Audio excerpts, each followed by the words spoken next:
Sa mundo ng volleyball, one more year. Opisyal nang inanunsyo ang pananatili ng mga senior ng Lasal Lady Spikers na sina Shivana Laput, Angel Canino, Amy Provido at Laika De Leon ng isa pang taon sa kupunan. Dahil dito mananatiling buo ang core ng Lasal sa kanilang title defense para sa season 89. Narito ang report ni Matchpoint Millie Borja. Hindi pa tapos ang kwento ng Batch 122.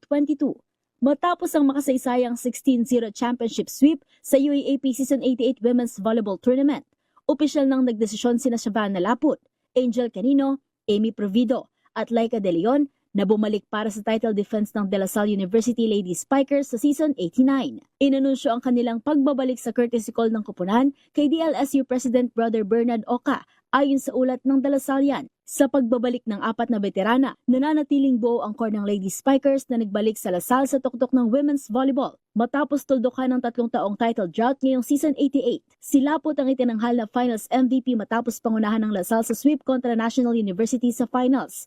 Habang muling nagsilbing pangunahing sandigan ng koponan si Canino bilang isa sa pinakamahusay na two-way players sa liga. Nagpatuloy naman ang pag-angat ni Provido matapos masungkit ang ikalawang sunod na Best Middle Blocker Award, habang si De Leon ay nananatiling matatag na leader sa floor defense bilang veteranong libero ng kupunan. Tinuldukan din ng kumpirmasyong ito ang mga espekulasyon hinggil sa posibleng pag-alis ng apat matapos walang senior player ang tumayo sa gitna sa traditional na archer stand ng Lasal matapos ang kanilang kampyonato. Sa halip na tapusin ang kanilang collegiate careers, pinili ng Batch 122 na magkaroon pa ng isang huling laban na magkakasama, dahilan upang laktawan nila ang 2026 PVL Rookie Draft. At yan ang mga latest updates sa mundo ng sports.